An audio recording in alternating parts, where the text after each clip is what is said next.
Hidup itu kayak masak mie instan ya. Kalau nggak sabar nunggu airnya mendidih, mie-nya ya nggak bakal matang sempurna. Banyak orang pengen sukses instan, pengen kaya cepat, pengen hidup enak tapi males nunggu dan nggak mau prosesnya.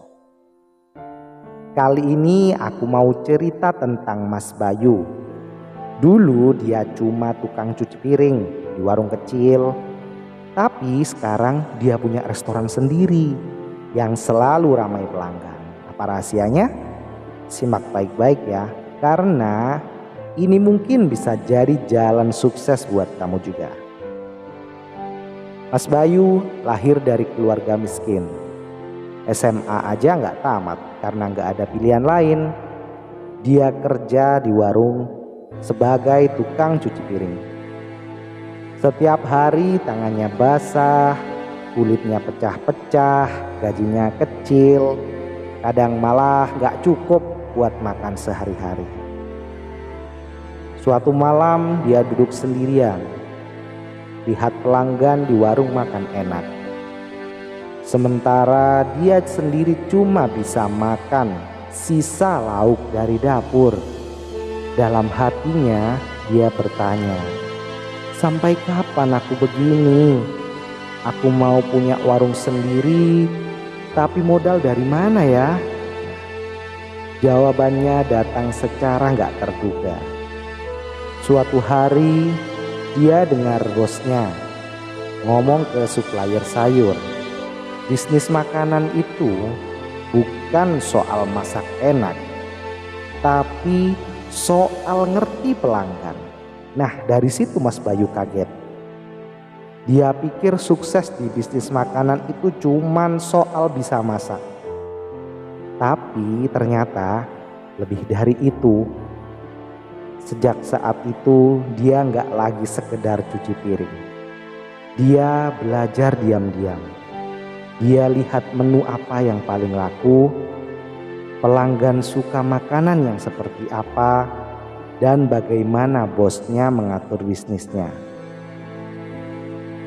Sampai akhirnya dia punya rencana rahasia untuk keluar dari kemiskinan. Mas Bayu mulai melangkah pelan, tapi pasti nih. Dia minta izin makan di dapur. Ini adalah salah satu cara dia belajar dari yang gratis.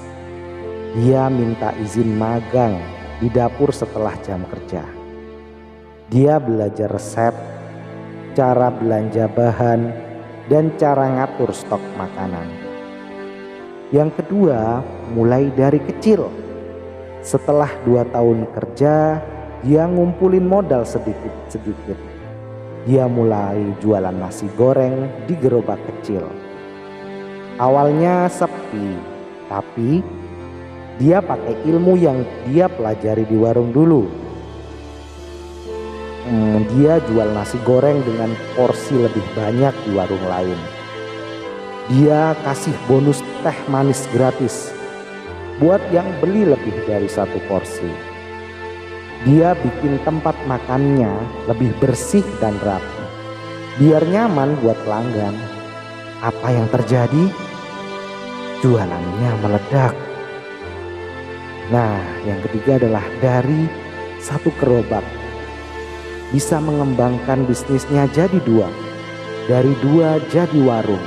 Sekarang Mas Bayu punya restoran sendiri dengan omsetnya yang puluhan juta per bulan. Siapa sangka dulu cuci piring, sekarang punya restoran. Lihat, hidup itu bukan soal di mana kamu memulainya, tapi kemana kamu mau pergi. Mas Bayu dulu cuci piring. Kalau dia nyerah, dia nggak bakal bisa bertahan sampai sekarang dan bisa sukses. Dia bakal cuci piring seumur hidupnya jika tidak merubahnya sekarang. Tapi karena dia mau belajar dan berani melangkah, hidupnya berubah total. Yuk sekarang kita berdoa sama-sama. Ya Allah, untuk siapapun yang menonton video ini, bukakan pintu rezeki mereka selebar-lebarnya. Berikan keberanian untuk mereka yang ingin berubah, kesabaran untuk mereka yang sedang berjuang, dan kesuksesan yang berkah untuk mereka yang tak pernah menyerah. Amin. Kalau kamu pengen rezekimu lancar dan sukses seperti Mas Bayu, tuliskan amin di kolom komentar ya. Kita doakan bersama. Jangan lupa like, subscribe, dan share ke teman-teman kamu. Siapa tahu kisah ini bisa merubah hidup mereka juga.